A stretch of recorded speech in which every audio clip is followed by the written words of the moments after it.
E a outra coisa que me causava frustração é que eu não sabia como é que ela tinha descoberto a respeito das outras namoradas. E então eu descobri que a noite que eu a levei para apresentar aos meus pais, ela passou a noite com a minha irmã de 16 anos. E a minha irmã então achou que uma maneira de impressionar a sua cunhada futura seria contar tudo a respeito do seu irmão. E Carol não disse uma palavra minha até depois de nos casarmos. Eu acho que ela queria ter certeza que conseguia casar comigo. Eu não me lembro desta parte, mas Carol se lembra. A minha mãe costumava me telefonar frequentemente. Então ela dizia, olha, vi uma das suas namoradas. Então, dizendo como ela estava bonita. E isso então trouxe um grande problema entre minha esposa e eu. Então eu tive que dizer à minha mãe, olha, por favor, não fale mais nas minhas antigas namoradas. Mas porque eu tinha atitude, bem, não aconteceu nada realmente. E os crentes simplesmente estão fazendo muita questão desse assunto. Porque eu achava que se alguma coisa, algum princípio de Deus fosse transgredido, que ele ia mandar então um raio em cima. E eu violava o princípio, mas nada acontecia. Então, na minha mente, isso provava que eles estavam fazendo questão de uma coisa que não tinha importância. O que eu não compreendia é que quando Deus trata conosco, Ele nos pune de uma maneira muito mais completa. E aquela unidade que nós queríamos encontrar no casamento não estava lá depois que nos casamos. E por isso é muito importante que eu seja sensível ao Espírito Santo, para que eu possa discernir se aquele meu comportamento com a outra pessoa está abaixo do padrão de Deus. Eu compreendo então que eu não tenho direito de despertar os impulsos pessoais de alguém que eu não possa satisfazer legitimamente. Vai punir todos aqueles que o ofendem neste assunto. E eu gostaria, ao terminar, que cada um de nós examinasse o seu coração.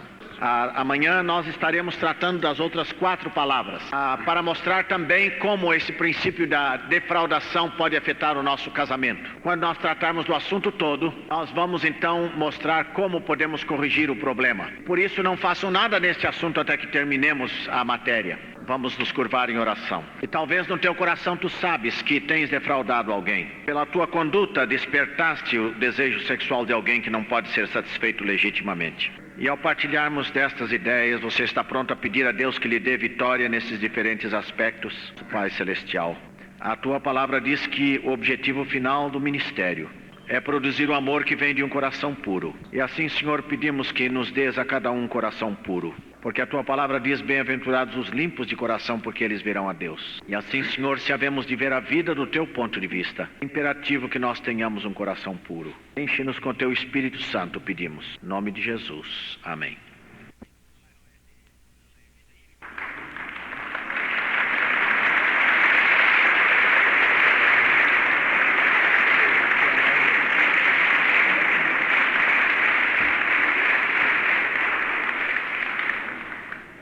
I think you've heard me mention my wife Carol one or two times. Eu creio que vocês já ouviram eu falar da minha mulher 1 ou 2 vezes durante essa semana. And I wasn't as mean as you thought I was. E eu de fato não era tão ruim como vocês pensavam que eu fosse. This is my oldest daughter Sharon. She's 12 years old. Sharon tem 12 anos. And this is Cheryl. She's 6.5. Cheryl tem 6,5. This is David. He's 5. David tem 5. And this is our littlest baby Karen. She's 2. Karen tem 2 anos. And this is a very happy day for us. E este é um dia muito feliz para nós. Because today is our 15th wedding anniversary. Porque nós estamos celebrando 15 anos de casamento. Parabéns a você nesta data querida. Muitas felicidades, muitos anos de vida, com Deus a seu lado, no longo porvir. Que a vida lhe seja um eterno sorrir. Viva a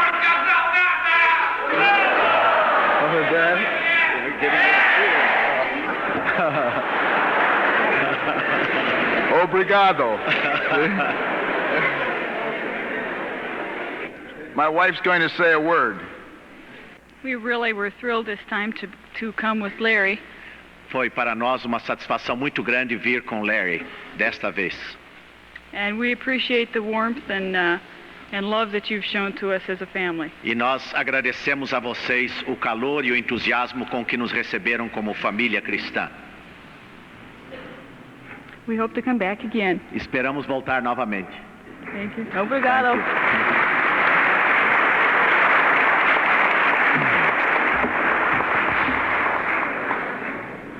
Ontem à noite começamos a falar sobre o aspecto de desenvolver um coração puro. E eu disse que há 5 palavras que nos ajudarão e nos orientarão para ver como as nossas mentes podem se tornar impuras. A primeira palavra é a palavra defraudar. A segunda é enganar. A terceira, lascívia. A quarta é concupiscência. E a última é reprovação.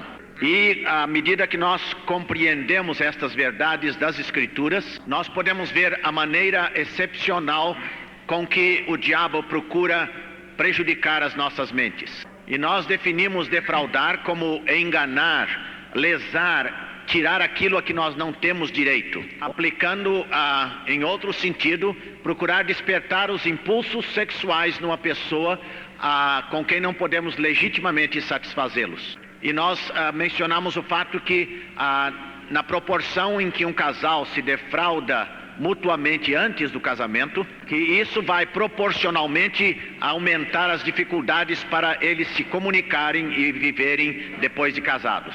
A tendência natural para o rapaz e para a moça é para começar a sua relação numa base física.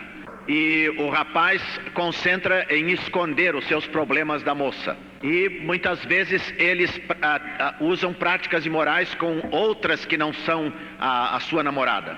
E não é às vezes senão depois do casamento que a moça percebe que ela foi enganada. E então da mesma maneira esta barreira se interpõe entre ambos. E então agora a desconfiança e o ciúme se tornam um problema muito grande.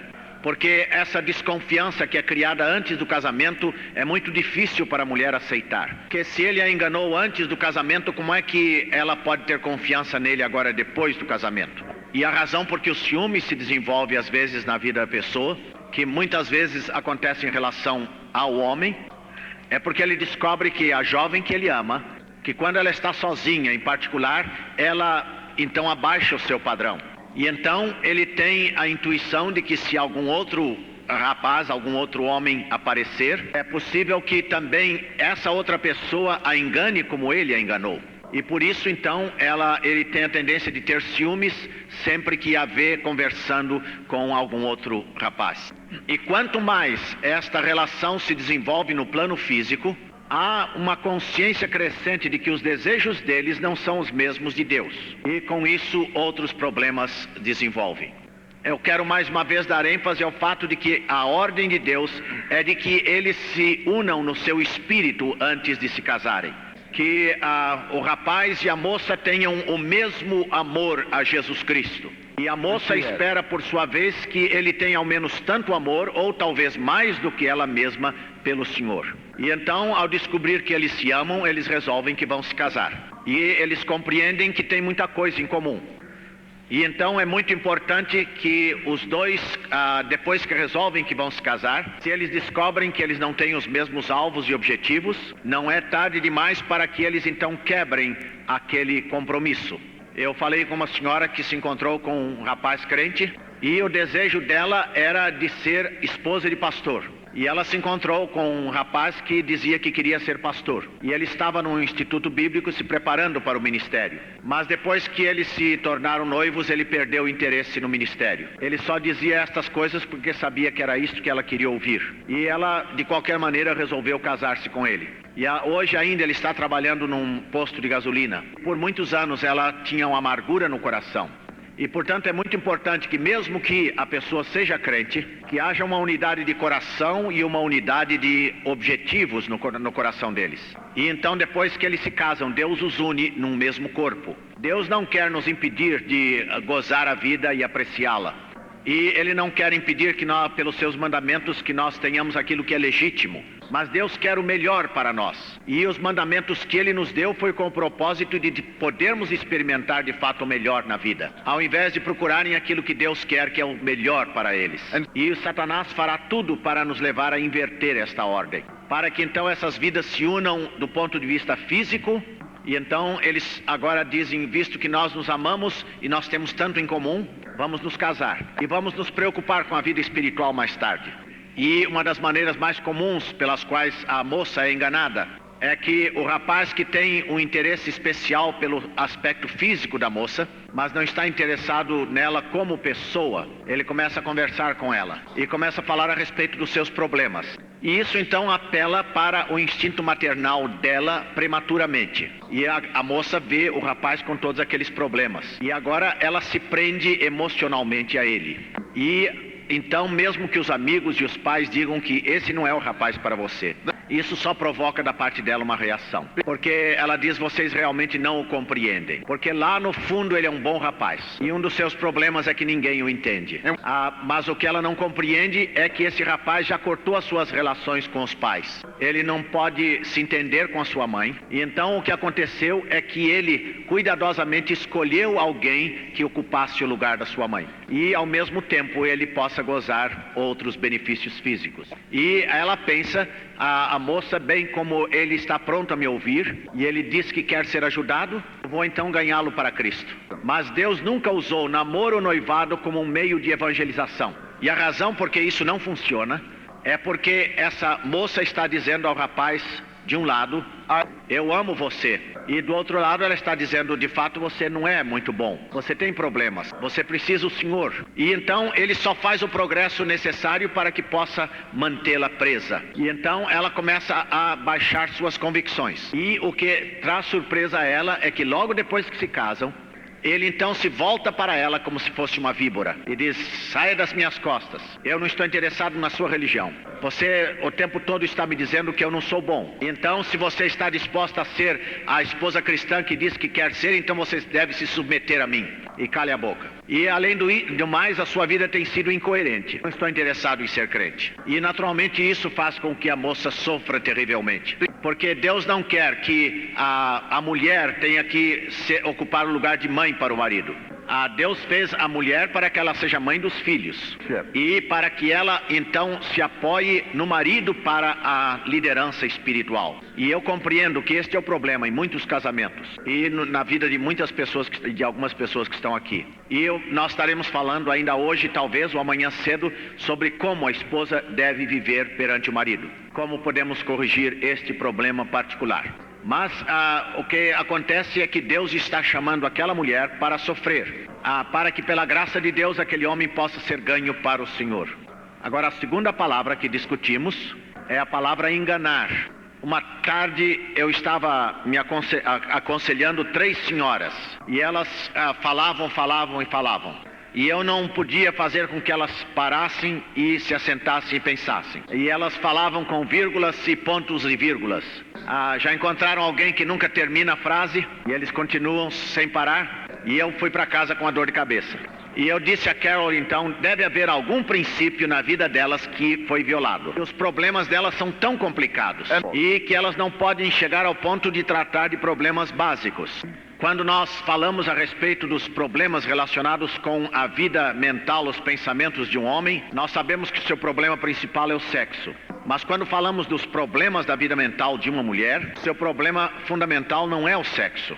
A maior parte das mulheres que são envolvidas fisicamente não são envolvidas por causa da necessidade sexual. Elas foram envolvidas porque sentiam a necessidade de pertencer a alguém e queriam ser importantes para alguém. Desejavam ser aceitas por aquela pessoa. E por isso o problema físico era realmente um subproduto. E nós discutimos isto uma destas noites. A Carol e eu ficamos conversando até bem tarde. E ainda assim nós não podíamos compreender. E quando eu estava deitado com os olhos fechados, veio para mim aquele versículo, e Satanás enganou a Eva. Nós sabemos que Eva tentou Adão. E eu então pulei da cama e apanhei o dicionário. E então eu disse, eu acho que agora eu sei qual é o problema. A maneira como Satanás procura arruinar a mente de uma mulher é que ele engana a mulher por uma lógica falsa. Eu olhei então a palavra no dicionário e realmente, enganar significa, ou iludir significa enganar por um raciocínio falso. Quando Satanás enganou a mulher, ele não disse você tem que comer da árvore do bem e do mal. Ela não era ignorante, mas o que ele disse foi a pena, o castigo não vai ser tão grande como Deus disse. E então Satanás disse, você certamente não morrerá. E eu tenho certeza de que Satanás agiu assim, porque ele já tinha pecado. Ele naturalmente pegou e experimentou da árvore. E disse, está vendo, não aconteceu nada. E continuou conversando com Eva. Todo rapaz sabe que há uma maneira de conseguir vencer a vontade da moça. É fazer uma conversa muito comprida, muito longa, procurando descobrir as coisas de que ela não gosta, procurando descobrir o de que ela gosta, e então fazer todas as mudanças que são necessárias para que ela pense que ele é a pessoa que ela gosta. E quando Eva achou que nada lhe iria acontecer, ela então tomou daquela árvore, e ela esperava então talvez que um raio viesse. Nada aconteceu. It wasn't as bad as I thought. Não era tão ruim como eu pensava. Deus estava mentindo. Eu não morri. Então, depois que Satanás iludiu a Eva, ela, por sua vez, agora tentou Adão. Então, é isso que Satanás faz. Ele faz com que elas pensem em verdades parciais. E então começam agora a imaginar em sua mente. E quanto mais imaginam, tanto mais se convencem de que estão certas. E não podem agora se desvencilhar da lógica. Uma das maneiras mais comuns pelas quais o rapaz engana a moça, ele diz, se você realmente me ama, você vai provar que me ama. Essa é uma verdade. Se uma pessoa realmente ama a outra, ela vai provar. Mas se nós olhamos do ponto de vista de Deus, então a maneira de provar não é através da nossa paixão. É também fácil para um homem ser enganado. Mas esse não é o maior problema na sua vida mental. Uma ocasião eu voltei do serviço. E a minha filha era muito nova naquela ocasião. E quando eu saí do carro, eu então apanhei e lhe dei um abraço bem apertado. E então ela disse, olha papai, a mamãe hoje tem estado bem enjoada. E ela parecia ser uma menina assim tão doce, tão inocente. Ela não tinha feito nada de mal para mim. E eu disse, tá muito bem minha filha, não se incomode. E dei um abraço nela, disse, pode deixar por minha conta. Então eu entrei e beijei minha mulher, sentei-me na mesa, a mesa para jantar. Quando começamos a conversar, eu notei que ela não tinha a mesma atitude que na lua de mel há 15 anos passados. E eu então, depois de alguns minutos, disse, você hoje está bem enjoada, né? E depois eu me arrependi de ter dito. E nós começamos uma conversa muito longa. E 2 horas depois, então ela finalmente acabou me contando os problemas que a filha tinha trazido a ela. E eu disse, mas por que logo no começo você não me falou isso? E então ela disse, o problema é que você não me deu uma oportunidade. Mas o problema meu é que eu tinha sido enganado, porque quando eu cheguei, a minha filha disse que a minha mulher estava assim, muito enjoada. E eu aceitei aquilo como uma verdade. E então eu comecei a tirar todas as conclusões baseadas nessa verdade. E da outra vez que a minha filha fez uma declaração como essa, eu estava pronto para ela. Eu não queria ter mais uma conversa de 2 horas com minha mulher. Então ela chegou em casa e disse que a mamãe está muito infeliz hoje. E eu disse, o que foi que você fez? Então ela disse, será que é alguma coisa errada em a gente pegar e bater numa pessoa assim? E isso então resolveu o problema. E uma outra maneira pela qual as nossas esposas podem ser facilmente enganadas é quando o marido diz, querida, eu às 6 horas estarei de volta para casa. E ele não aparece. E então, cada minuto depois das 6 horas, ela está pensando, por que será que ele não chegou? E então ela fica consigo mesma dizendo, se ele realmente me amasse, ele faria tudo para chegar aqui na hora. Ou ele podia ter me chamado pelo telefone. Mas com certeza ele está lá conversando com alguém. E ela não sabe que ele está preso lá no minhocão, no tráfego, e não pode sair.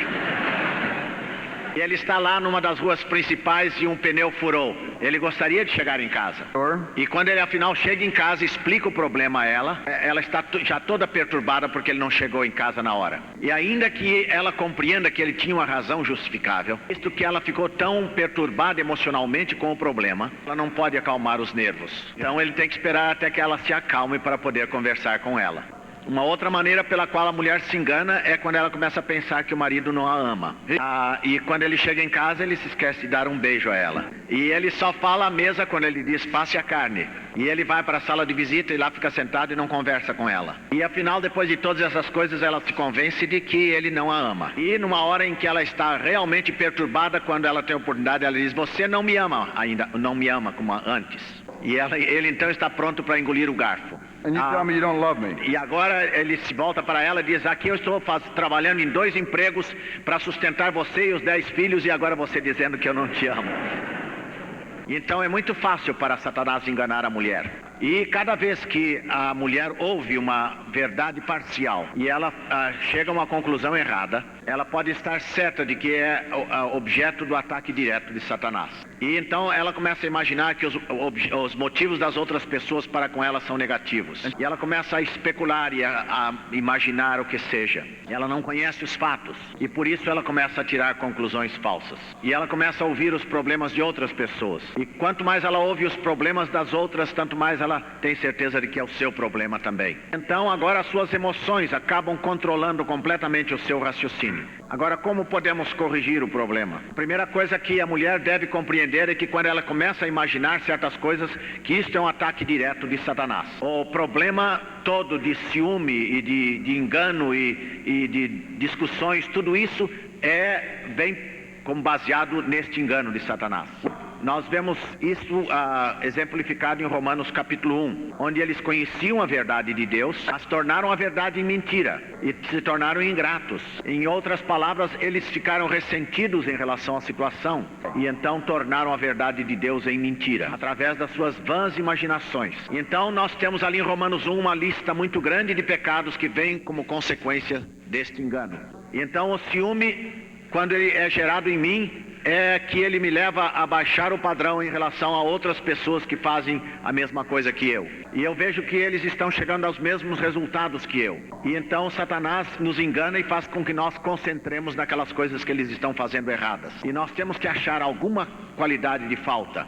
E, naturalmente, o que é uma coisa terrível é que o problema daquela pessoa não é dela, mas ela está amargurada porque Deus está usando também aquela pessoa. E muitos crentes estão perdendo a sua alegria no Senhor. Porque mesmo que Deus esteja abençoando um outro homem, eles vão achar alguma coisa para procurar de alguma maneira diminuir aquele homem aos olhos dos outros. E o Senhor diz que há 6 coisas que ele abomina, e a 7ª é uma abominação para ele. E a abominação é aquele que semeia discórdia entre os irmãos. É tão fácil para nós falar toda a verdade, mas nós o fazemos de tal maneira que pomos em dúvida a sinceridade e a honestidade da outra pessoa. E então o ciúme faz com que seja destruída aquela pessoa que faz as mesmas coisas que eu poderia fazer. A inveja é um outro tipo de pecado e também vem como parte do engano. A inveja faz com que eu critique uma pessoa que está fazendo uma coisa que eu não sei fazer. Aquela pessoa então está muito amargurada contra Deus, dizendo: por que é que eu não tenho aquela capacidade? E então, porque aquela pessoa não está alcançando pessoas da maneira que eu estou alcançando, ou porque a igreja dele está fazendo a coisa de maneira diferente da minha igreja, e entretanto eles estão tendo resultados, e de alguma maneira eles estão tendo resultados melhores, e eu procuro então arruinar a reputação daquela pessoa porque ela pode fazer e sabe fazer coisas que eu não sei fazer. E novamente o testemunho de Jesus Cristo é destruído. E esta é uma das maneiras principais pelas quais Satanás tem enganado o cristianismo hoje em dia, fazendo com que os irmãos estejam mais preocupados com aquilo que está acontecendo entre eles do que estarem preocupados com aquilo que o diabo está fazendo para mandar este mundo para o inferno. Portanto, quando nos sentirmos enganados, quando nós percebemos que estamos nos atingindo uns aos outros, ou que estamos então fazendo comentários ou cheios de inveja ou de ciúme, é importante que reconheçamos que este é um ataque direto de Satanás. E não importa quanto eu esteja certo, se está de alguma maneira semeando a discórdia entre os irmãos, não é a maneira de Deus de tratar do problema. Esta é uma das coisas mais profundas para ajudar a minha mulher, que muitas vezes ela começava a imaginar ou procurar descobrir o que seria o problema, e ela não conhecia os fatos. Mas quando ela descobriu que Satanás estava procurando embrulhar toda a sua vida mental e procurando tirar a alegria do seu coração, a alegria no Senhor, ela então agora afastava Satanás e se voltava para o Senhor, com salmos e hinos e cânticos espirituais. Lembrem-se que eu disse que há 5 ocasiões em que Deus quer que voltemos a nossa mente para Ele. Isso é no tempo que nos sobra. E o Satanás nos engana quando nossas mentes estão vazias. E então amanhã estaremos estudando como podemos voltar nossa mente para o Senhor. E como podemos aprender as Escrituras de modo que se torne uma coisa natural, uma parte natural da nossa vida. E a terceira palavra é lascívia. A palavra lascívia quer dizer alimentar a nossa mente com pensamentos impuros. Deus tem uma ordem. Deus quer que a nossa vida espiritual controle a nossa vida mental. E Ele quer que a nossa vida mental esteja relacionada com a vida espiritual, de modo que o físico seja controlado pelo mental. O equilíbrio de Deus não é que no sentido de que essas três sejam iguais, mas Deus quer que a parte espiritual esteja à frente da mental e da física. Quando a minha vida espiritual não se desenvolve, é natural que a parte física agora tome controle da minha vida. Pode que a parte física se torne agora mais importante do que a física, do que a espiritual. E agora a parte física controla a parte mental. Então a pessoa interessada nas coisas espirituais agora está ligada com a sua vida física. E uma vez que os seus impulsos físicos cheguem além, percam a normalidade, então ele acaba se tornando muito filosófico e ele começa a procurar encarar a vida através da filosofia. Eu não estou dizendo com isso que alguém que lê filosofia tem algum problema moral, mas se ele começa a abordar a vida do ponto de vista filosófico, então nós temos dificuldade de penetrar na pessoa. Ele procura agir de maneira intelectual, então nós podemos ter certeza de que ele tem um problema moral. E então agora ele procura apresentar uma fachada de espiritualidade. E essa pessoa gasta muito tempo e procura convencer as outras pessoas de que é espiritual. E uma das coisas pelas quais mais fáceis de se revelar o problema moral da pessoa é que ela se torna uma pessoa que gosta de discutir, argumentar.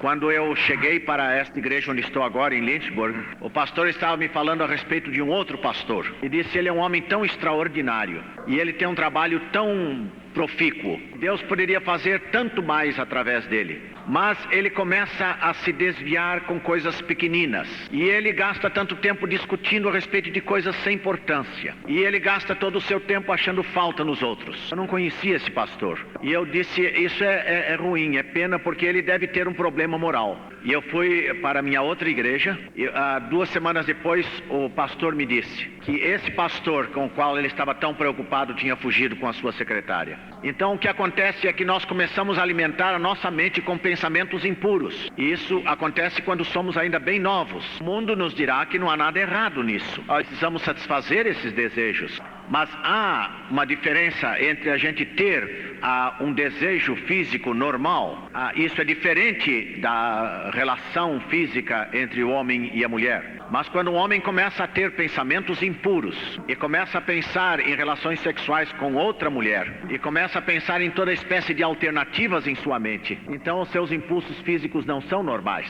eles se tornam anormais. E então a sua mente, no tempo em que ela está desocupada, perdeu a sua focalização normal.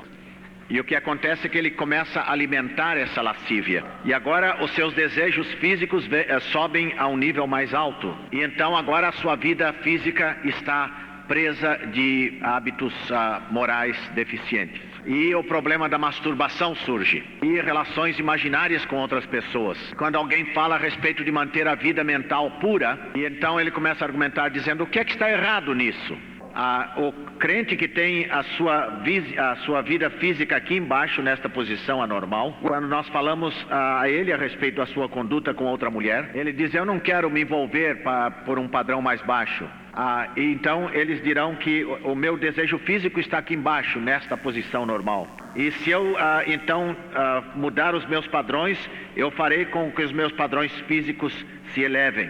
Mas esta pessoa com concupiscência na sua vida, então ela diz: eu acho que não há nada de errado em certa intimidade e música sensual. Então o que está dizendo é que meus desejos físicos são tão maiores do que esses, que a coisa que está errada é a gente ir muito longe, ir a um extremo. Então o que ele não compreende é que nós não podemos controlar os nossos desejos físicos com a mente, porque os nossos desejos físicos são apetites, e quanto mais nós alimentamos o apetite, tanto mais nós desejamos. Eu nunca falei com uma jovem que tenha engravidado e que tivesse planejado que isso acontecesse. E eu tenho falado com muitas jovens que fizeram uma decisão para Cristo numa reunião, que quando ela estava sozinha, ela então se atrapalhou.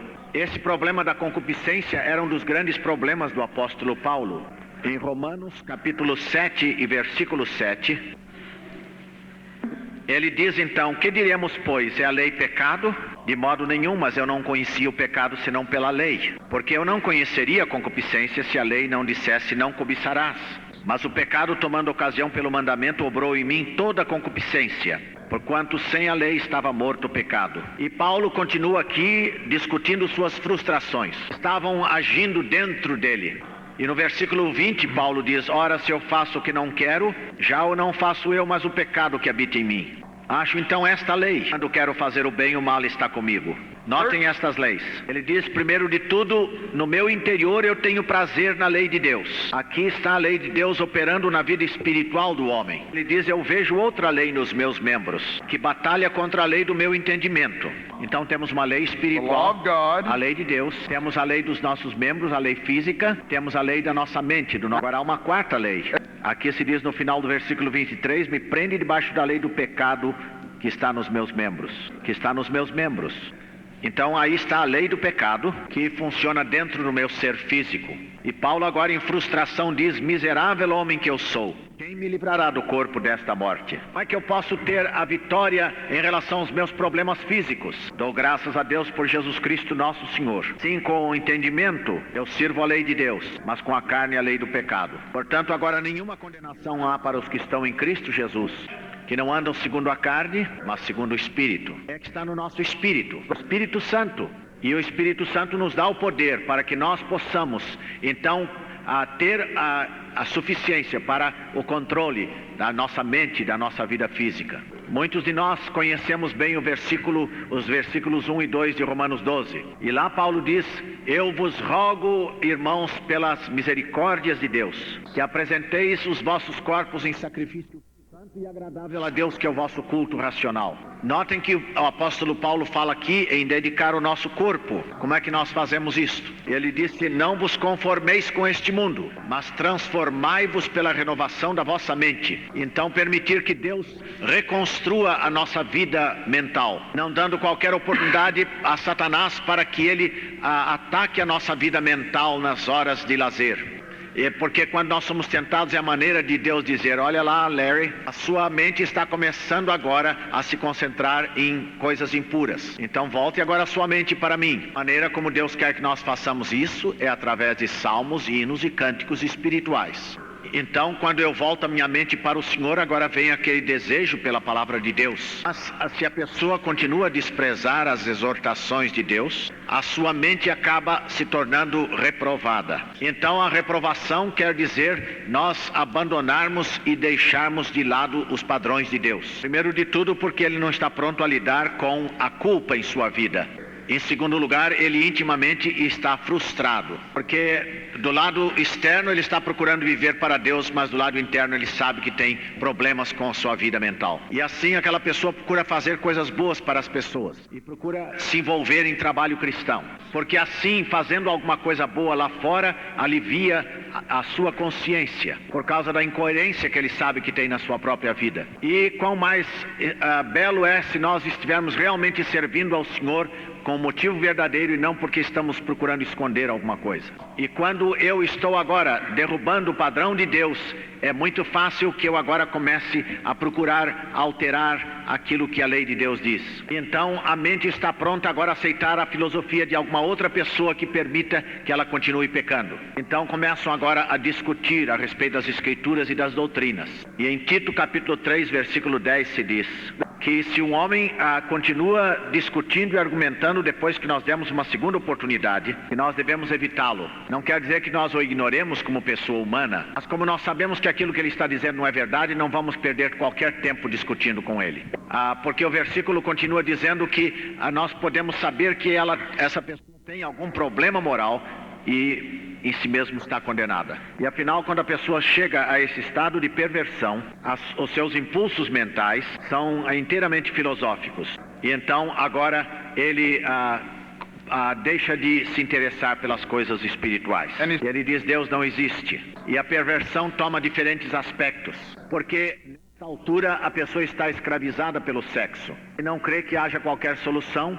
E o que é tão extraordinário é que quando nós estamos procurando a solução de Deus para trazer os nossos desejos físicos à norma de Deus, quando nós aumentamos os nossos impulsos espirituais, então os impulsos físicos ganham a sua perspectiva, a sua posição normal. E eu tenho visto isso acontecer com pessoas que estavam escravizadas às drogas, com o problema de homossexualidade, imoralidade extremada, prostituição. Aquela pessoa entregou a sua vida a Cristo e permitiu que Cristo reconstruísse a sua mente. Eles ganharam vitória completa. E é sobre este princípio que nós estaremos falando amanhã. Como é que nós podemos trazer de volta esses pensamentos para serem controlados? Vamos curvar em oração. E enquanto estamos nesta atitude de oração, gostaria que cada um fizesse uma avaliação do seu próprio coração. Talvez você tenha sido enganado. Talvez você tenha permitido que Satanás tenha trazido verdades parciais. E começamos a imaginar coisas. Tiramos conclusões erradas. Nós deixamos que a inveja e o ciúme entre no coração. Talvez nós tenhamos alimentado a nossa vida mental com pensamentos impuros no nosso tempo de lazer. Nós enchemos a nossa mente com anedotas sujas, com quadros imorais, e a nossa mente está cheia de sensualidade. E você agora está pronto a dizer no seu coração: Senhor, custe o que custar, eu quero te seguir. E ao ganhar amanhã a compreensão de como eu posso trazer os meus pensamentos novamente ao controle do Espírito Santo, eu vou aplicar este princípio à minha vida. E agora mesmo você pode dizer a Satanás: Satanás, eu rejeito a tua influência na minha vida. E agora busque o poder do Espírito Santo para ter vitória. Está pronto a orar? Vamos orar agora mesmo. Nosso Pai Celestial, Senhor, cria em mim um coração puro e renova um espírito novo dentro de mim. E enche-me a mim e a cada um aqui com o teu Santo Espírito, porque é no nome de Jesus que oramos. Amém. Eu quero falar a respeito de como este problema de defraudar se revela no casamento. Ao se unir pelo casamento, temos os conflitos íntimos na vida do homem e na vida da mulher do outro lado. E então alguns dos sintomas visíveis que se manifestam. Por causa da sua lascívia, ele se interessa por ela por causa da atração física. E ela procura então atraí-lo através do seu modo de vestir e das suas ações. E então eles se unem no padrão, no nível físico, e não consideram o valor da unidade espiritual, porque ele tem um padrão moral falso, e ele então sente necessidade de provar o seu amor e tem receio de perder a sua afeição. A mulher está mais preocupada com a avaliação que ele faça dela, do que mesmo com o seu padrão moral, e por isso então ela suprime a culpa. Então agora começam a racionalizar sua conduta. E eles então se separam dos outros. Eles preferem ficar sozinhos. E ele agora fica ligando o amor com o sexo. Então a semente de desconfiança começa a aparecer nela e na sua reação para com ele. E assim eles não estão capacitados de se conhecerem mutuamente. E eles começam a discutir com mais frequência. E começam a procurar redefinir os seus padrões morais. Depois do casamento, ele então começa a encarar o casamento com a maneira de satisfazer as suas necessidades físicas. E eles procuram mudar um ao outro, porque eles focalizam as coisas que desagradam na vida de um e de outro. E ela começa a pôr em dúvida o seu amor. E ela começa a sentir que a única razão que ele se casou com ela era uma razão física. E acabam se tornando estranhos um ao outro.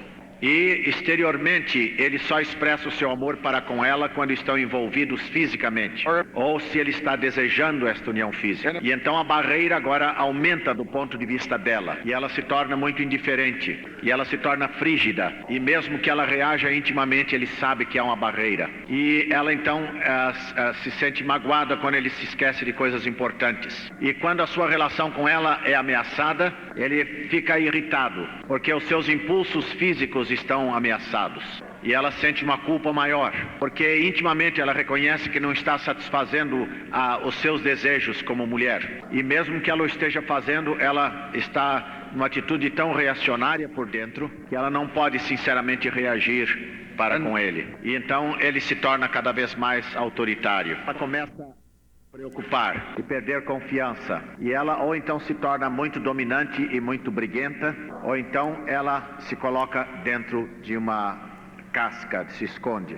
E ele agora se preocupa muito em ganhar de novo a sua afeição. E ele faz isso procurando comprar coisas para ela e procurar dessa maneira fazê-la feliz. E cada vez que nós procuramos gastar dinheiro quando outras pessoas estão perturbadas, nós vamos então empregar mal o dinheiro. Começam a surgir problemas financeiros. Então procuram fazer a outra pessoa feliz procurando comprar coisas. E ela começa a sentir que Deus a está punindo. E ela procura aceitar a situação tal qual é. E como ela sente que o seu marido realmente não a ama, começa a substituir por outras coisas esse amor. E ela substitui agora esse amor pelos filhos, por outros amigos, ou por possessões, por bens materiais. E ele começa então a indagar, será que eu não casei com a pessoa errada? E então agora começam a surgir as sementes da infidelidade. E ele começa a procurar em outros lugares. E conforme eu estou informado, o divórcio aqui é muito difícil de conseguir no Brasil. Faz com que esses problemas se tornem ainda mais difíceis quanto à deslealdade, a desconfiança, etc. E então, intimamente, ela desiste. E ela não se preocupa. E também a semente da infidelidade começa a crescer nela. E então, ele começa a andar pelo seu próprio caminho e compensar pelo trabalho ao qual se dedica. E procura agora outras coisas para ocupar o seu tempo. E ela começa a se tornar bastante insensível e crítica. E começa com mexericos e com a suspeita dos outros. Se acontece que a personalidade da mulher é oposta dele, então o marido é que é capaz de se retrair e ela começa a se tornar dominante e agressiva. Eu descobri que na Itália e nos Estados Unidos, uma das causas para a mulher dominadora e insubordinada é por causa da imoralidade antes do casamento. E por isso é que a primeira pergunta que eu faço a um casal que vem com problema: você pode dizer que o seu comportamento antes do casamento estava no plano de Deus ou abaixo do plano de Deus? Ou então o padrão do marido ou da mulher estava abaixo do padrão moral de Deus, antes que eles se encontrassem um ao outro, ou enquanto eles estavam se namorando? E se for esse o caso, então aí está uma causa porque não há esta unidade no casamento. Mas porque eu não creio que o casamento basicamente é que provoque o problema. Porque o problema depois do casamento é por causa de problemas que não foram resolvidos antes. Problemas que eles tinham na sua vida antes do casamento. E por isso é que a desconfiança é tão grande. E a unidade de espírito simplesmente não se encontra ali. E eles não podem realmente experimentar a alegria do Senhor. Agora, quando isto é um problema na vida do casal, eles precisam, antes de mais nada, reconhecer diante de Deus que o seu padrão foi inferior ao de Deus. Um dos problemas do meu casamento foi que eu não tinha pedido nunca o perdão da minha esposa. E eu nunca tinha reconhecido aquilo em que tinha errado para com ela. O meu raciocínio era que não importava o meu comportamento, uma vez que nós planejávamos casar-nos. Nós não tivemos uma relação física antes do casamento, mas não é essa a questão. O fato é que se a mulher sabe que o homem é uma pessoa entregue a Deus, ao serviço de Deus, e ele tem um padrão duplo em particular, a desconfiança é a mesma. Porque a Carol, minha esposa, nunca me viu reconhecer este problema. Cada vez que eu procurava fazer novas dedicações a Deus, ela de alguma maneira não acreditava que essas entregas da vida a Deus eram reais. E eu ia então a uma conferência pedindo a Deus que realmente falasse o meu coração. E eu voltava entusiasmado, cheio de fervor pelo Senhor. E depois de algumas horas nós já estávamos discutindo. E isso se tornou uma coisa tão habitual que finalmente, uma ocasião, eu fui a uma conferência. Eu disse: querida, eu vou a esta conferência para realmente fazer a entrega toda da minha vida a Deus. E eu quero o melhor de Deus para a minha vida. Cada vez, quando eu volto de uma conferência dessas, você tem uma atitude ruim. Então, isso mata toda a alegria do Senhor no meu coração. Então, será que você pode pedir a Deus que endireite o seu coração antes de eu voltar? E, naturalmente, isso trouxe outra dificuldade. Porque o que eu estava fazendo era atacar o seu caráter. Mas porque ela não podia definir exatamente por que reagia dessa forma. Havia alguma coisa que ela simplesmente não podia alcançar e apalpar. Porque a mulher é muito sensível quanto à sinceridade e à pureza na vida do homem. E ela não tinha nenhuma razão e nenhuma prova de que eu fosse imoral. Mas essa desconfiança que estava se gerando dentro dela, estava fazendo a pensar que talvez eu não fosse sincero. E então, quando eu voltei, compreendendo em que eu tinha errado para com ela, eu pedi a ela perdão por não ter sido o exemplo de um jovem crente em relação a ela. Porque agora eu estava pronto a aceitar a avaliação de Deus quanto à minha conduta. Em vez de procurar justificar qualquer comportamento, eu estava pronto a admitir que estava errado. E isso aconteceu pela primeira vez depois de 6 anos de casados. E ela compreendeu então que havia uma mudança real na minha vida nesse aspecto. E eu encorajaria a todos os casais a se ajoelharem juntos diante de Deus e pedir o seu perdão. Pedir o perdão um do outro. por terem falhado em serem o rapaz ou a moça crente que deveriam ter sido. E ao pedirem o perdão um ao outro e ambos pedindo perdão a Deus, então a verdadeira unidade e o amor verdadeiro no lar pode começar. E talvez haja moços e moças aqui cujo comportamento e padrão não tem sido na altura, no nível de Deus. Talvez com seu namorado, sua namorada. E é importante que quando você reconhecer o seu erro diante de Deus, que você peça o perdão dele ou dela. E eu quero garantir que é muito mais fácil a gente fazer isso antes do casamento do que depois. Mas quando nós procuramos a solução de Deus, pelo caminho de Deus, nós sempre temos a resposta de Deus. Vamos nos curvar em oração. E ao haver compartilhado estes pensamentos com vocês, se o Espírito de Deus está falando ao seu coração, você está pronto a fazer esta decisão diante dele? E se você tem que acertar de alguma maneira com o seu cônjuge, está pronto a fazer isto hoje à noite? Esta decisão diante de Deus agora mesmo.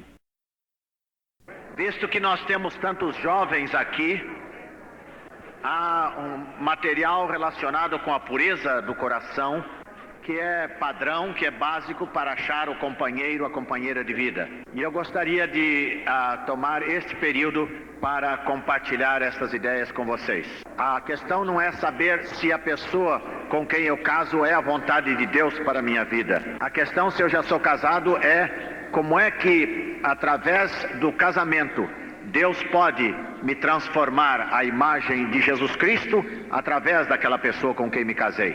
Mas o que é maravilhoso é que quando nós sabemos qual é o padrão de Deus e estamos prontos a cumprir este padrão, custe o que custar, quão grandemente Deus está pronto a abençoar, porque nós confiamos na sua palavra. O êxito na vida cristã não está em comparar onde eu estou em relação a onde eu estava. O êxito deve ser comparado no ponto em que eu estou com aquele em que eu poderei estar. E então, na proporção em que eu coloco diante de mim os objetivos e alvos de Deus, Deus proporcionalmente irá abençoar a minha obediência, a minha fidelidade ao Senhor.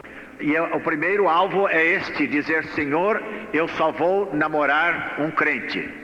E o propósito com que nós estamos namorando uma pessoa é sempre a busca da pessoa que vai ser, então, o nosso cônjuge.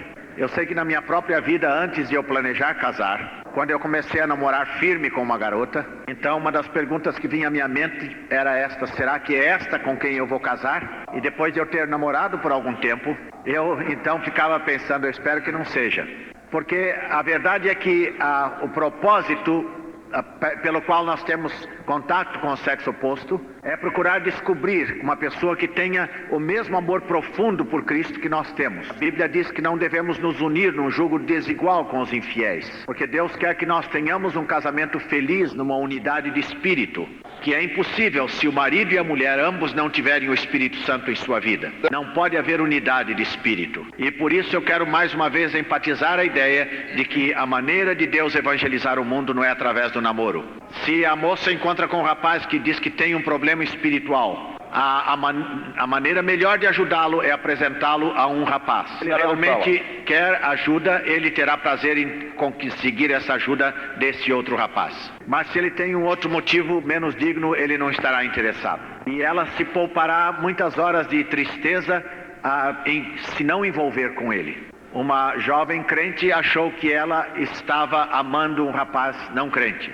E a coisa que a trouxe ao meu escritório foi que ela estava preocupada com a conduta deles um para com o outro. E eu então disse: você estaria pronta a terminar essa relação física que se estabeleceu entre os dois? E ela disse que ela estava pronta a fazer isso a certa altura. E eu disse que esta seria uma maneira de ela descobrir quais eram realmente os motivos dele. Porque se ele tivesse um motivo menos digno, ele então desistiria dela. E ela me certificou de que realmente se amavam. Por 2 anos eles estavam se namorando. E então ela pediu perdão a ele por ter rebaixado o seu padrão e declarou o propósito de manter o seu padrão dentro dos padrões de Deus. O meu conselho foi que ela desistisse dele completamente, porque ele não era crente. Mas quando um casal está assim, noivo, é muito difícil dizer à moça que desista do rapaz. E visto que ela não estava pronta a fazer isso, eu digo: então, simplesmente desista desse envolvimento físico. Então ela parou com isso. E ele então marcou uma consulta comigo. E ele queria falar comigo a respeito de coisas espirituais.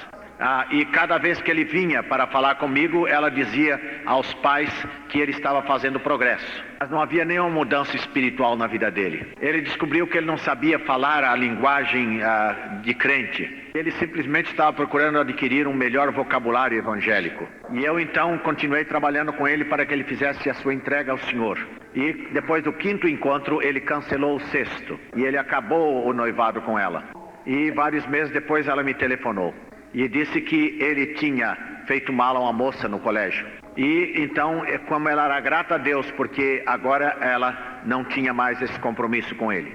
Ela foi para a universidade. E enquanto ela estava ali estudando, eu escrevi a ela. E eu então perguntei a ela como é que vai o seu namorado. E então ela disse, você brincou a respeito do meu namorado, mas eu não tenho namorado.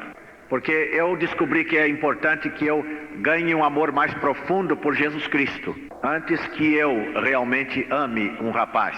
Porque eu estou me concentrando em procurar que Deus desenvolva as qualidades de que eu preciso na minha vida, para que eu então me prepare para ser a esposa e a mãe que Deus quer que eu seja. E foi exatamente isso que ela fez. E hoje ela está casada a um maravilhoso médico missionário. E eu tenho contado esta experiência a muitas jovens. E tem medo de não se casar. E então eu pergunto, vocês têm um desejo real de se casarem? E de ser mãe? E elas dizem sim. E então eu digo lá no Salmo 37, diz que nós devemos nos deleitar no Senhor, porque Ele cumprirá o desejo do nosso coração. E portanto, se nos concentrarmos em desenvolver o ideal de Deus para a nossa vida, um coração puro, liberdade de qualquer amargura, liberdade da culpa, a aceitação de como Deus nos fez, e procurando então nos tornar aquela pessoa especial que Deus nos fez. Quando essas qualidades se irradiam da nossa vida, Deus não terá problema nenhum em apresentar agora o homem de que ela precisa. E cada vez que eu aprendo um princípio novo, o Senhor me dá ilustrações maravilhosas. A primeira jovem que veio me procurar era a moça mais gorda em nossa igreja. Ela pesava 250 libras, que quer dizer 100 e tantos quilos. E ela disse que estava apaixonada pelo rapaz mais bonito do nosso grupo de jovens. E quando ela me disse isso, eu não sabia o que fazer, porque eu tinha quase certeza de que ele não estava apaixonado por ela.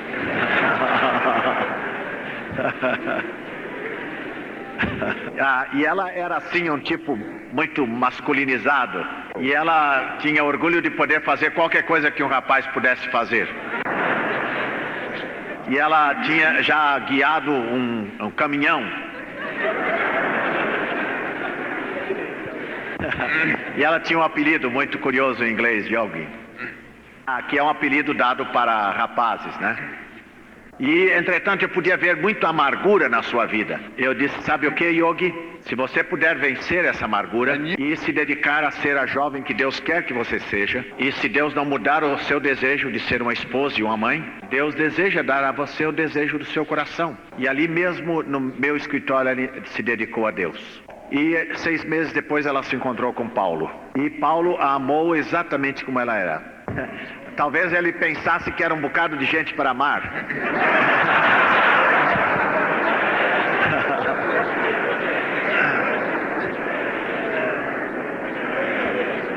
E durante o seu período de noivado, eles se envolveram no serviço do Senhor. Eles conduziram 72 adolescentes ao Senhor através do seu trabalho.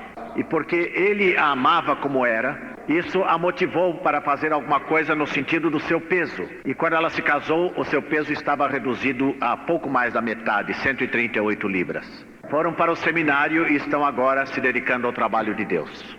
Uma outra jovem veio ao meu escritório e ela tinha se rebelado e deixado a universidade. E eu falei com ela a respeito de entregar a sua vida a Cristo. E ela disse, olha, você sabe muito bem que se eu entregar a minha vida a Cristo, que eu vou acabar sendo aí uma missionária solteirona. Mas eu a desafiei a entregar a sua vida inteiramente a Cristo.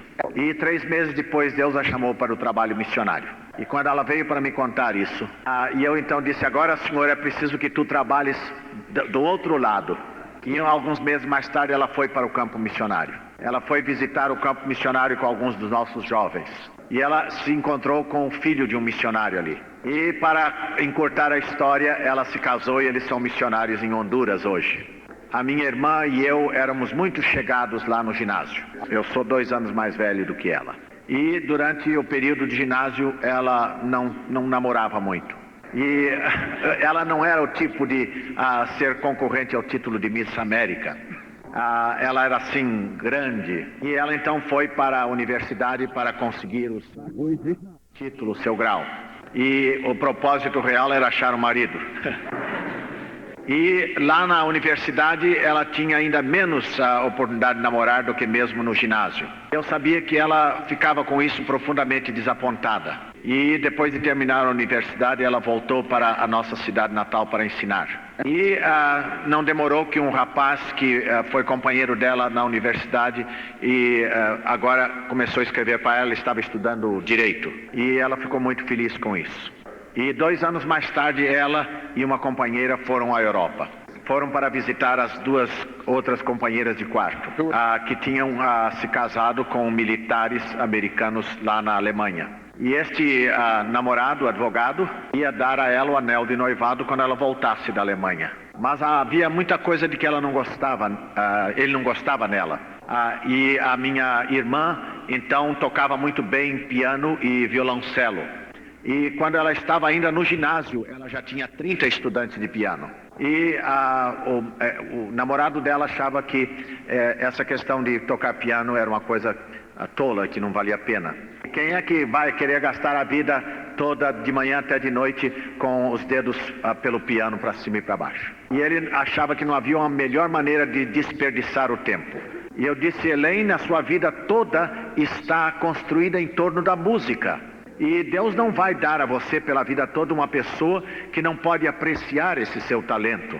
E então a resposta dela foi essa: ninguém é perfeito. E não é possível que a gente goste tudo a respeito da outra pessoa.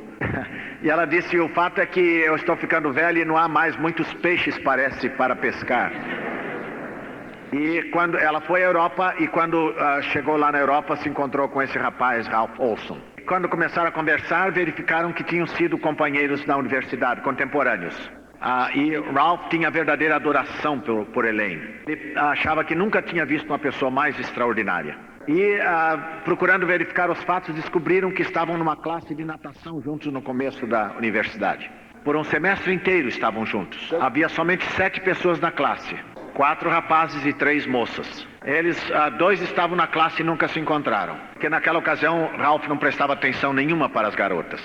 E então, Ralph disse, olha, eu não vou assumir nenhum compromisso enquanto você não resolver o problema com seu noivo, com Ed. E Elaine, então, se apaixonou por Ralph.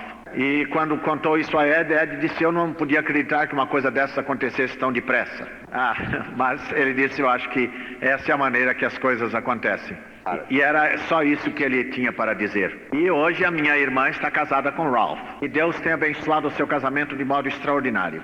E é por isso que é tão importante nós aguardarmos o tempo de Deus. E o outro ponto é que os alvos de Deus para a minha vida são compatíveis com os alvos de Deus para a vida dela. Porque é importante que as 2 pessoas que vão viver a vida juntos estejam prontos a ir na mesma direção. É por isso que eu acho que uma moça deve saber como é que Deus pretende usar a sua vida. Uma jovem estava profundamente convencida de que Deus queria que ela fosse esposa de pastor. E o rapaz com quem ela estava indo, estava apaixonado, não estava planejando ser pastor. Ele era muito dedicado a Deus e amava o Senhor profundamente. Mas por causa disso, porque ele não era sensível a ela acabou o namoro. E isso então doeu muito para ela. Mas é muito importante que a moça sempre procure saber como é que Deus quer usar a sua vida. E eu disse a ela que se Deus não trouxesse alguém para a sua vida nos próximos anos, ela talvez pudesse ir morar perto de um seminário. Mas Deus a conduziu a encontrar um homem extraordinário. 6 anos depois, e em junho do ano passado eu fiz o casamento deles.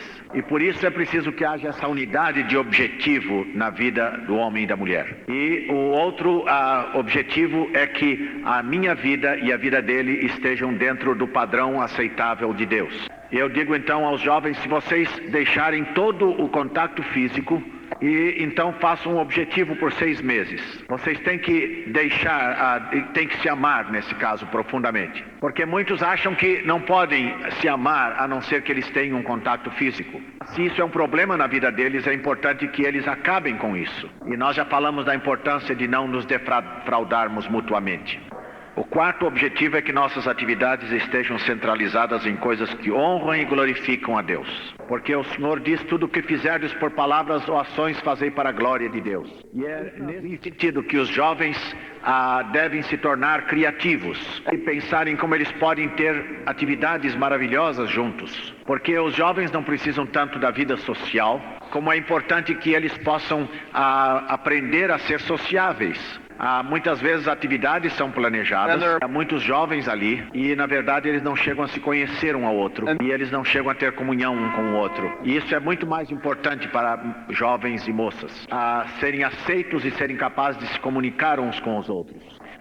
O quinto alvo é reconhecer que meu namorado ou namorada é propriedade de Deus e que ele tem direito de fazer com sua propriedade aquilo que ele desejar. E a razão é que o moço ou a moça não vão se casar com o primeiro ou segundo que namoram.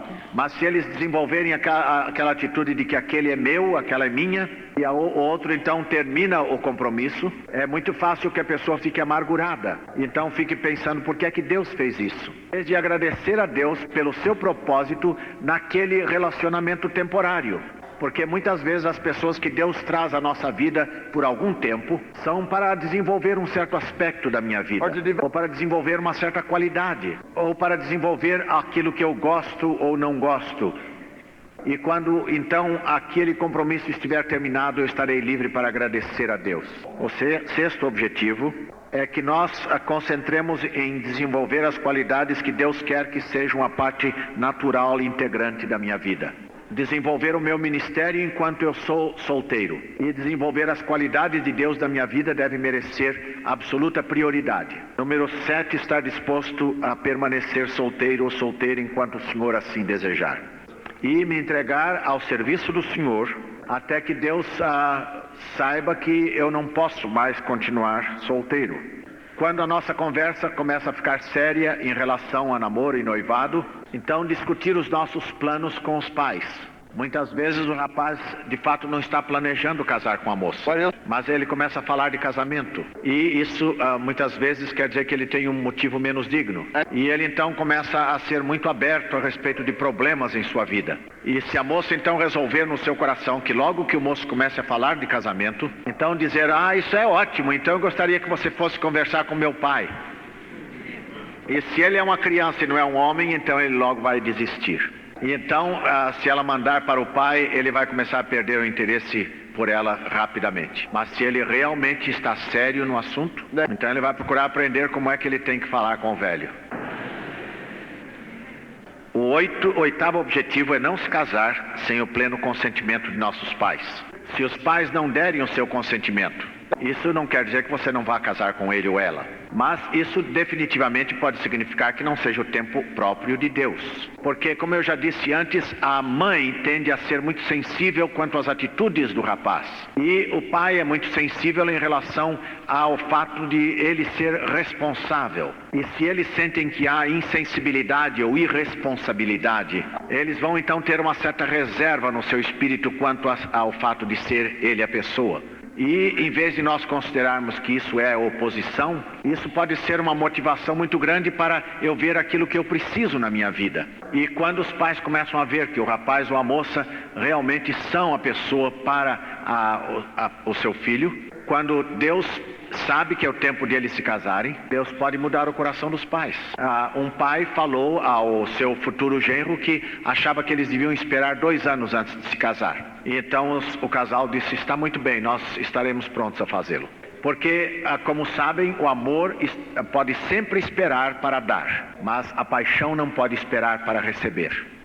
Jacó esperou 14 anos por Raquel.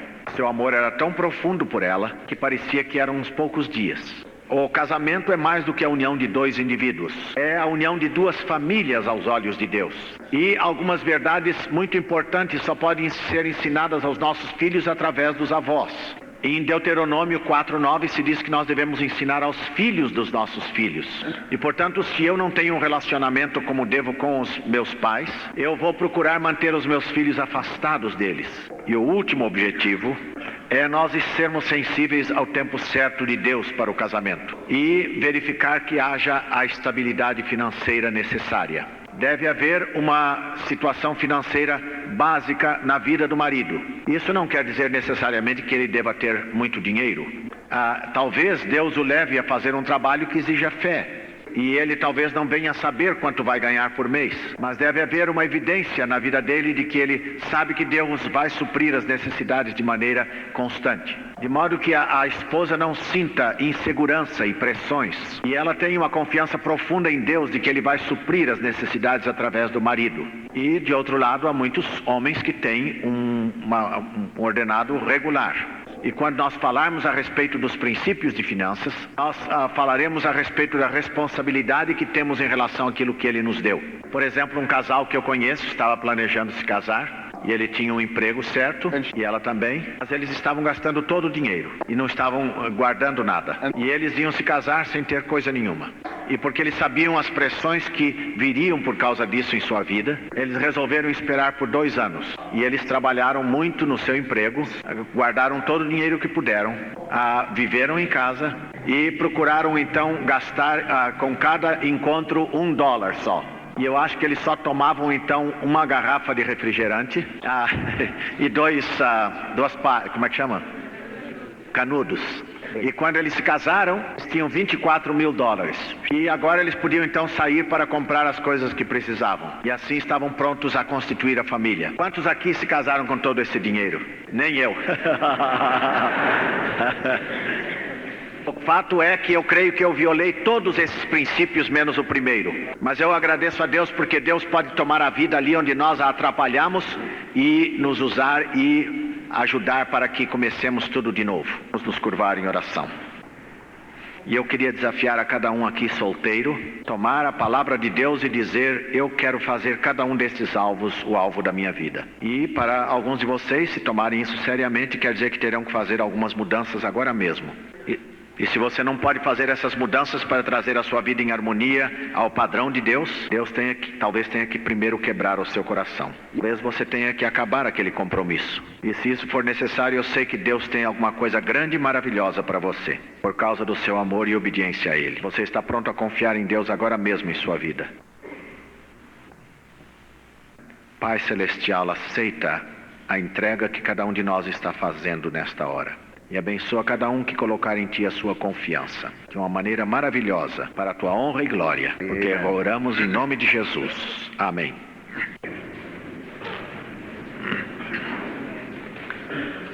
Vamos hoje de manhã tratar do tema do casamento e a comunicação no casamento. E eu espero assim que os que são casados prestem atenção, e aqueles que não são casados prestem ainda mais atenção, para não cometerem todos os erros que nós temos cometido. Em geral, quando eu começo a falar nesse assunto e começo a me dirigir às esposas, os maridos é que ficam prestando atenção, e as senhoras então ficam muito sonolentas. Mas quando eu começo a falar aos maridos, então as mulheres começam a prestar muita atenção, e aí é que os maridos vão dormir. Então isso quer dizer que quando marido e mulher voltam para casa, a esposa ouviu tudo que o marido devia fazer e o marido ouviu tudo que a mulher deve fazer. Então eles começam a dizer um ao outro: você ouviu o que ele disse? E eles no fim não ouviram nada. E hoje de manhã então eu espero que nós prestemos atenção quando o assunto se aplica a nós. O Senhor disse que o homem é responsável por sustentar e por dirigir a sua esposa. E, de outro lado, ele diz que a mulher deve se submeter e respeitar o marido. O que pode acontecer, às vezes, é que um ou outro pode ter uma capacidade maior num ou outro setor. Foi dessa maneira que eu encarei o meu casamento. Eu sabia que eu tinha capacidade para liderar, mas eu não sabia amar muito bem. E quando eu falo de amor, eu falo a respeito de ser sensível à minha esposa e procurar compreender suas necessidades. Mas eu cheguei à conclusão de que Deus disse que se eu for um homem, tenho a responsabilidade tanto de dirigir como de amar a esposa. E a mulher tem a responsabilidade de submeter e respeitar o marido. O que acontece às vezes é que quando os dois se casam, o homem tem capacidade e é líder, e ela é uma senhora quieta e submissiva. Talvez vocês tenham ouvido a frase que os opostos se atraem. Mas Deus olha a questão como se duas partes incompletas agora se encontrassem. De modo que, então, o que é o que é forte no marido e forte na mulher se une agora. Deus fez o homem da costela da mulher. Aliás, o contrário, Deus fez a mulher da costela do homem.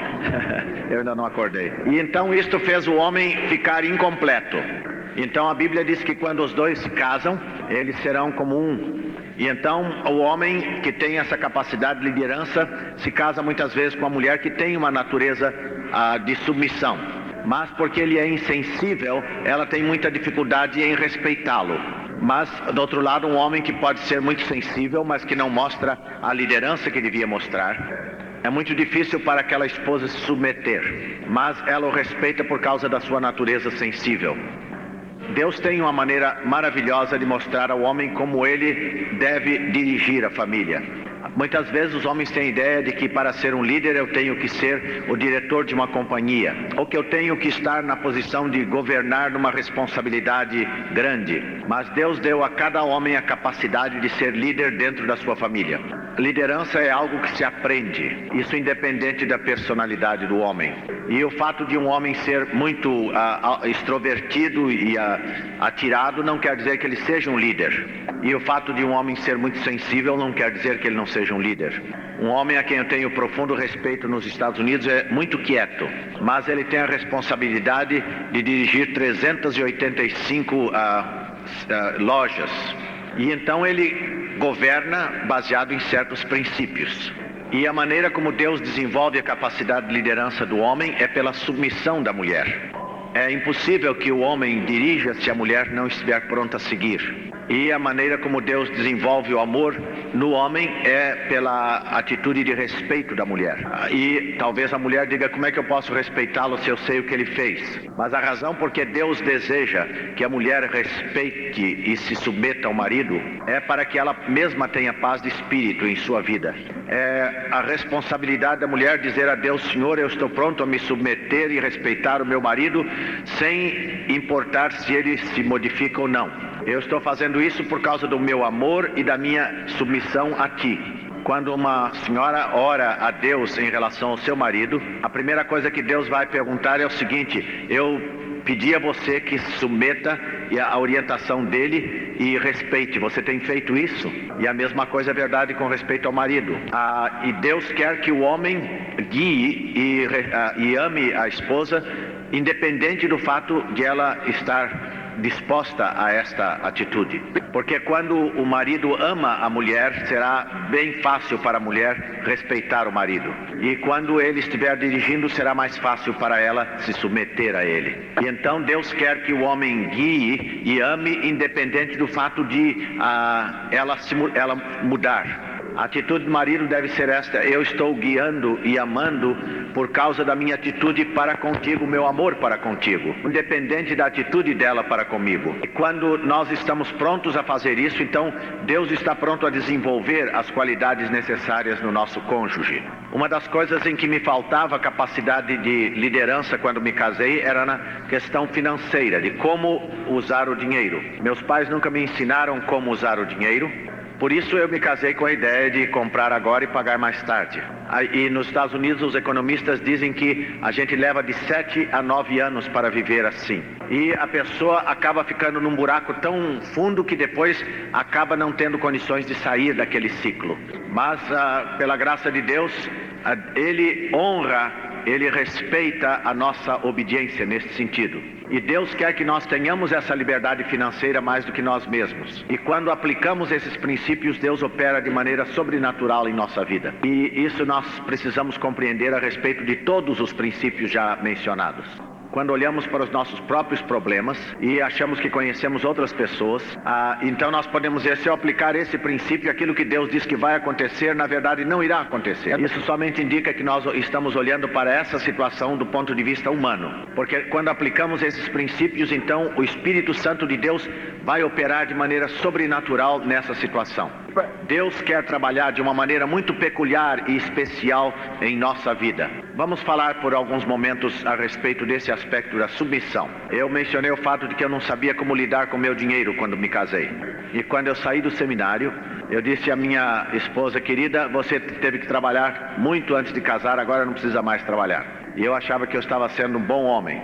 Mas depois de 4 a 5 anos em que eu empreguei mal o meu dinheiro, eu cheguei a uma solução para resolver todos os nossos problemas financeiros. E eu disse que se ela fosse trabalhar, isso resolveria o problema. Mas ela me fez lembrar que eu disse a ela no começo da vida de casado que eu podia ficar em casa para cuidar dos filhos. Mas então, como eu tinha feito aquela promessa, eu disse, tá bem.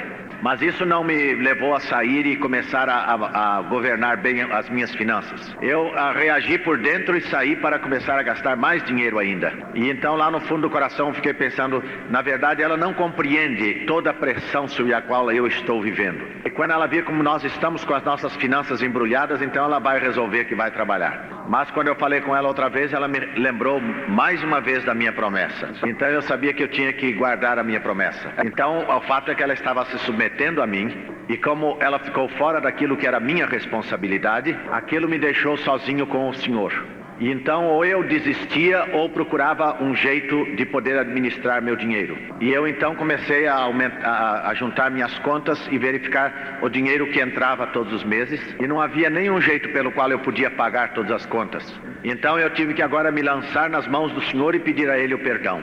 Então eu disse, Senhor, eu estou me dedicando inteiramente a Ti, e isso inclui também minhas dívidas. E Deus nos aceita na base da nossa palavra e Ele começa a trabalhar conosco. Então eu tive que agora contar com Deus para operar de maneira sobrenatural, porque eu não tinha dinheiro para pagar minhas dívidas. E eu tive que cortar as despesas de modo que vivêssemos dentro do nosso orçamento. E aquele aspecto que era uma grande fraqueza na minha vida, agora se tornou um ponto forte, de modo que eu possa ajudar muitas famílias e muita gente com a sua situação financeira. Porque a verdade é que Deus tem uma mensagem especial que Ele está procurando desenvolver na vida de cada um de nós. Porque muitas vezes as pessoas pensam que testemunhar é somente compartilhar o Evangelho. E quando eu me encontrava com as pessoas, eu não me comunicava com elas porque eu pensava lá no fundo que eu tinha que dar a eles o Evangelho.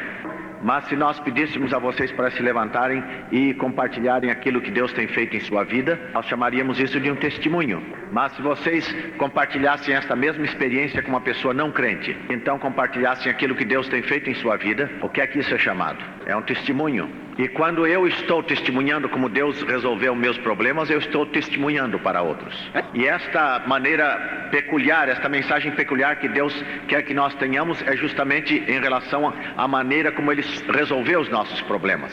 É muito fácil que eu compartilhe com vocês os problemas que eu tive. E eu estou então compartilhando o fato de que Jesus Cristo veio e resolveu meus problemas. E eu tenho descoberto que as pessoas são iguais em toda parte do mundo, porque nós todos somos criação de Deus. Nós todos somos feitos de acordo com o padrão dele. E ele só tem uma planta pela qual nós podemos viver. Nós violamos os princípios porque a nossa cultura é diferente, mas cria os mesmos problemas de amargura e de tristeza em nosso coração. Se você e eu como crentes nunca resolvêssemos nossos problemas, nós não teríamos autoridade em nossa vida. As pessoas nesse caso não estariam prontas a nos ouvir. Se você conhece uma pessoa que tem o problema da bebida e ele pede o perdão de Deus quanto a este problema e no coração ele é sincero a respeito, o Senhor vai perdoá-lo. Mas se ele volta e peca novamente e pede o perdão de Deus, mas continua praticando o vício, finalmente as pessoas não mais ouvirão aquilo que ele tem a dizer. Foi depois que nosso Senhor foi para o deserto e enfrentou o diabo e teve vitória sobre todas as tentações. Então se diz que Jesus deixou o deserto no poder do Espírito. E então a reputação se espalhou por toda parte por causa da autoridade com que ele falava. O fato de nós vivermos uma vida cristã vitoriosa não quer dizer que não tenhamos problemas. Quando uma coroa de espinhos foi colocada na cabeça de Jesus e os homens arrancavam a sua barba e cuspiam nele, e tinha problemas. Mas o que é bonito em tudo isso é que ele reagiu para com esses problemas da maneira como seu Pai Celestial queria que ele fizesse. Então você e eu vamos ter problemas a vida inteira, mas o que vai fazer com que Deus possa operar em nossa vida é que nós estejamos prontos a reagir da maneira que Jesus Cristo reagiria, e assim possamos demonstrar ao mundo que Deus nos deu o poder para nos amarmos uns aos outros, apesar das circunstâncias. Então esta é a mensagem peculiar que Deus tem para a nossa vida e que Ele quer que nós apresentemos de como resolvemos os nossos problemas, e que Ele pode resolver os problemas que eu agora estou enfrentando.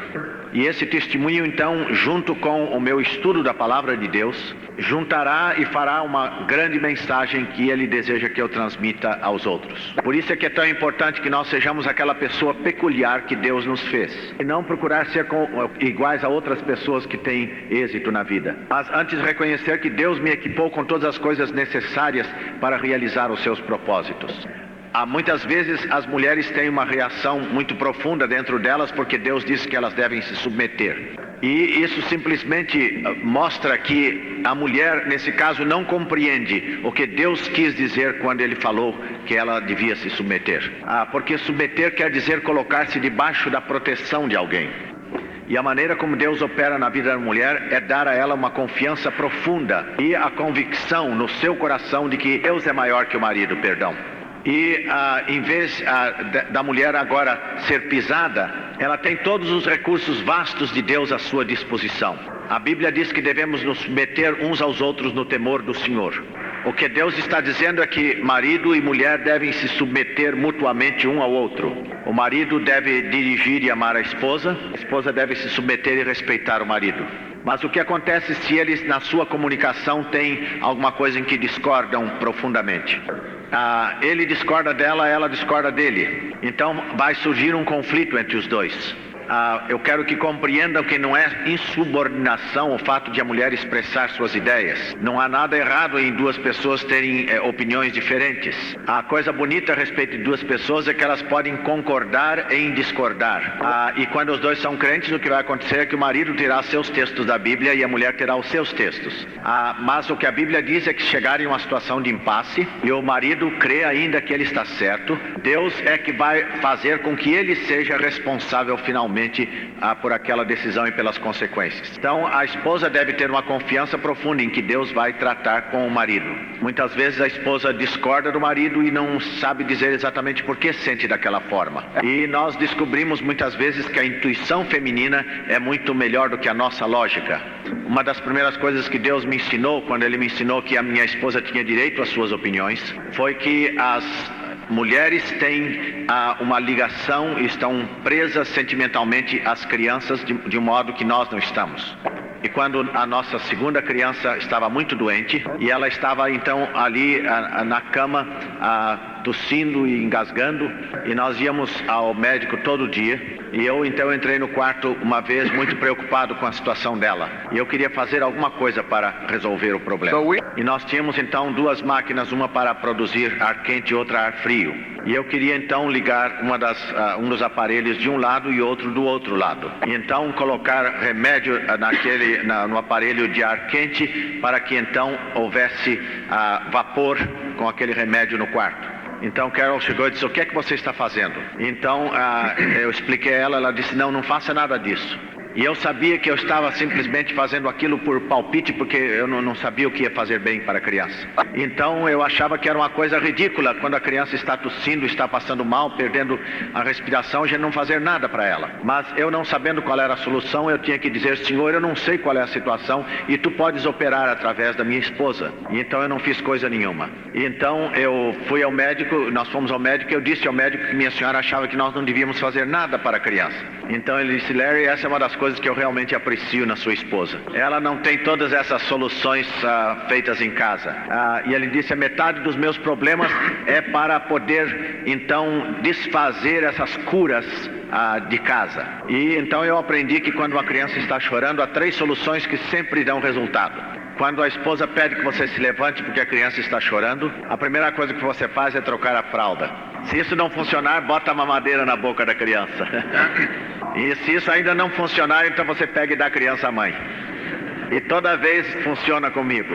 Quando o marido e a mulher têm uma discordância muito grande entre si, e a mulher simplesmente não pode entrar na cabeça dura do marido, Deus quer que a mulher agora tire a sua atenção e a focalize em Deus. E primeiro de tudo ela deve perguntar a si mesma: será Deus maior do que meu marido? Porque a Escritura diz que o coração do rei está nas mãos do Senhor. Deus pode controlar aquele que está em posição de autoridade. E Deus quer que antes de mais nada ela coopere com ele.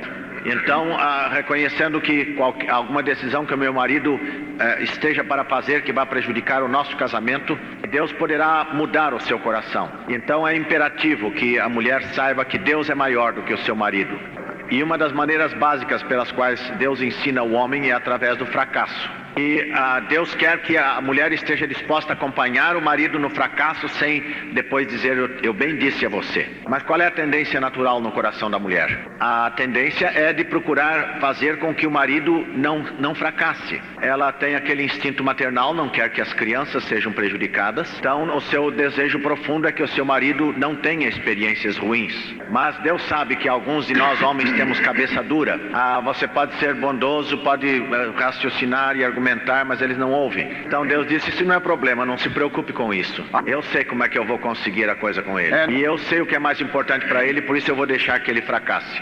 Então a questão é esta: você está pronta, nesse caso, a cooperar com Deus e deixar que Deus penetre nele? E é alguma coisa para nos preocuparmos quando marido e mulher têm uma discórdia e você está absolutamente certo de que está com a razão. E então ela olha para você e ela sabe que ela está certa. Então você diz: não, eu acho que é exatamente isso que nós devemos fazer. Então ela está bem, faça. Então eu vejo nos olhos dela que ela está dizendo: Senhor, agora pegue a ele. Uma ocasião Carol e eu discordamos. Tinha os meus textos bíblicos e ela tinha os textos bíblicos dela. Eu disse que havia duas coisas que ela queria fazer para servir ao Senhor na igreja. E isso seria uma prioridade. E então ela faria isso e eu arrumaria alguém para cuidar das crianças. E nós nos esquecemos dessa reunião um dia. E nós convidamos um outro casal para vir à nossa casa. E naquele mesmo dia nos lembramos de que ela tinha aquele compromisso na igreja. E eu disse: está bem, querida, você pode ir fazer a reunião na igreja, porque eu vou receber as pessoas que vierem hoje. E ela disse: não, eu gostaria de mudar a data da reunião na igreja, porque gostaria de estar em casa quando eles viessem. E então eu disse: não, eu acho que eles devem vir porque nós marcamos a data e é melhor que eles venham. Então nós discutimos esse assunto um bocado. Ela afinal viu que eu não ia mudar de ideia. Então ela disse: você simplesmente quer me fazer, ou me obrigar a fazer isso, né? Eu disse: não, querida, porque se eu achasse que você estava certa, eu estaria pronto a mudar minha ideia. Então quando ela percebeu isso, ela disse: está bem. E então eu sabia que ela tinha desligado agora o botão para mim e tinha entregue tudo nas mãos de Deus. E uma razão porque eu não podia me convencer é porque ela não sabia me explicar por que ela devia estar lá na igreja. Então eu pude perceber pelo sorriso nela que ela estava dizendo: está bem, senhor, agora pode tomar conta dele. E quando você sabe que a mulher desistiu de você e entregou você nas mãos de Deus, você começa a pensar uma segunda vez. Porque nenhum homem fracassa intencionalmente. Nós podemos vir com as soluções mais tolas, mas nós achamos que aquilo realmente vai funcionar. E Carol então foi à reunião e esse casal veio para me visitar. E nós estávamos sentados, começamos a conversar quando o telefone tocou. E então era uma senhora chorando. E não havia nenhum jeito para dizer a ela: eu não estou aqui. Então ela disse: eu vou simplesmente gastar 1 minuto. E sabem como é que são esses minutos? E depois de 45 minutos eu desliguei. Então eu vim, me desculpei com eles e olhei para o relógio. E eu então verifiquei que eram 8h15, era hora das crianças irem para a cama. Então eu me desculpei e fui e coloquei a menina na cama e a criança na cama.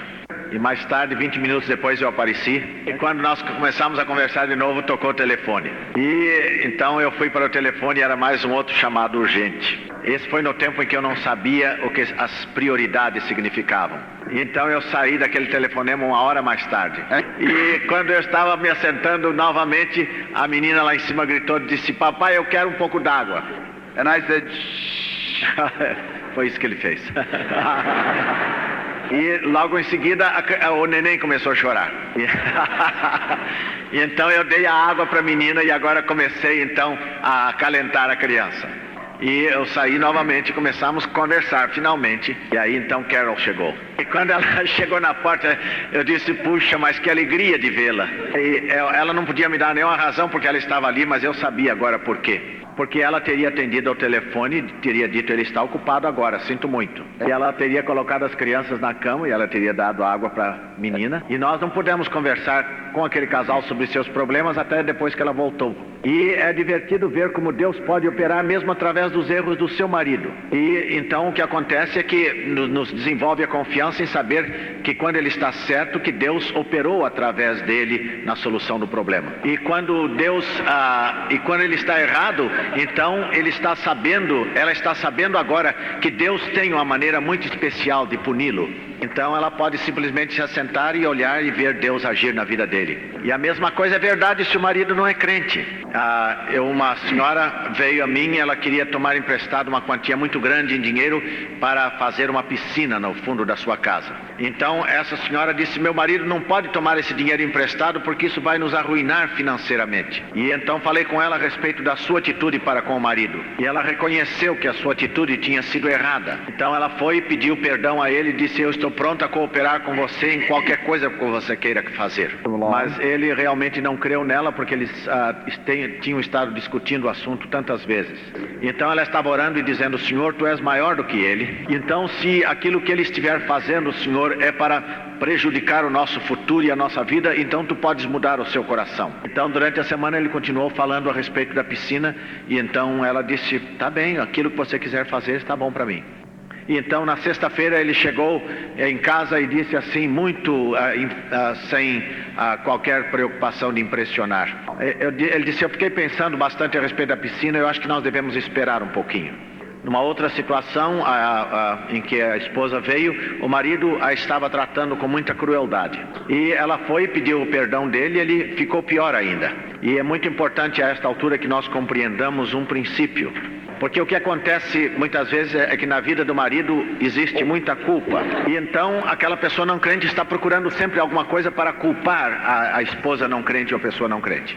Então o que acontece com a esposa crente é que ela acha que porque ele sempre está tão errado que a sua culpa não é tão grande. É por isso que em 1 Pedro 3:1 Pedro diz: igualmente vós mulheres submetei-vos aos vossos maridos. No capítulo 2 se está falando sobre como devemos reagir quando somos ofendidos. Que Cristo nos deu exemplo para que sigamos nos seus passos. Que ele, quando foi maltratado, não retribuiu na mesma forma.